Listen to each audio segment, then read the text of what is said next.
ప్రజలు ఒక్క ఛాన్స్ అన్నారండి జగన్మోహన్ రెడ్డి. దానికి ఏకీభవించి 151 సీట్లు ఇచ్చారు. 150 సీట్లు ఆయన చేసిందంటే పిచ్చోళ్ళు చేతులు రాయనట్టు అడ్డగోల పాలన చేశారు. మీరు చూశారు గతంలో 3 రాజధానులు ఎక్కడ దేశంలో ఎక్కడ విన్నారా? అదేవిధంగా రాష్ట్రానికి ఏ వనరులు వచ్చినా వనరులు లేవు, డెవలప్మెంట్ లేదు, ఎక్కడ వేసిన గుంగులే అక్కడనే ఉంది. పోలవరం ప్రాజెక్ట్ అక్కడితోనే ఆగింది. నీకు రాజధాని లేని రాష్ట్రం నడిచిందంటే ఆంధ్రప్రదేశ్. ప్రతి ఒక్కళ్ళు అసహించుకున్నారు. 151 సీట్లు తీసేసి 11 సీట్లతోనే పరిమితమైంది. ఈ 11 సీట్లు వచ్చిన తర్వాత పులివెందల రాజ్యం అని అన్నారు. మొన్న పులివెందులు కూడా తెలుగుదేశం పార్టీ గెలిచింది. ఆయన అడ్డల్లో ఆయన నియోజకవర్గంలోనే తెలుగుదేశం పార్టీ. ఇంకెక్కడ ఉంటుంది వైఎస్ఆర్ పార్టీ?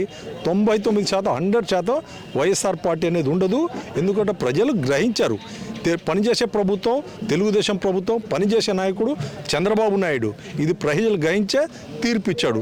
తెలుగుదేశం పార్టీ నాయకులు మంచివాళ్ళు, అది కాకుండా అనుభవం ఉన్న వ్యక్తి, ఒక రాష్ట్రానికి ఆదర్శం ఉన్నంత వ్యక్తి.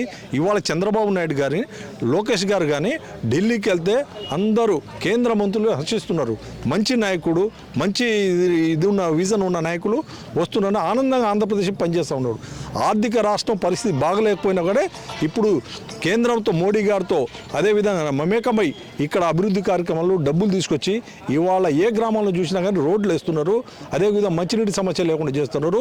సూపర్ 6 పథకాలు అమలు చేస్తూ ఉన్నారు. ఉచిత మహిళలకు బస్సులు, ఫ్రీ బస్సులు ఇస్తున్నారు.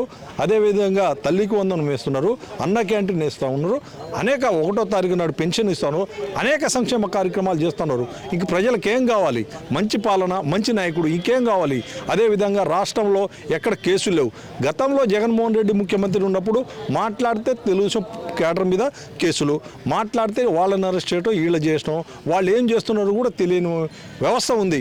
అలాంటప్పుడు ప్రజలు విసుకుపోయి ఇంకా వైఎస్ఆర్సీపీ పార్టీకి అదే మూసేసే పరిస్థితి అనిపిస్తుంది.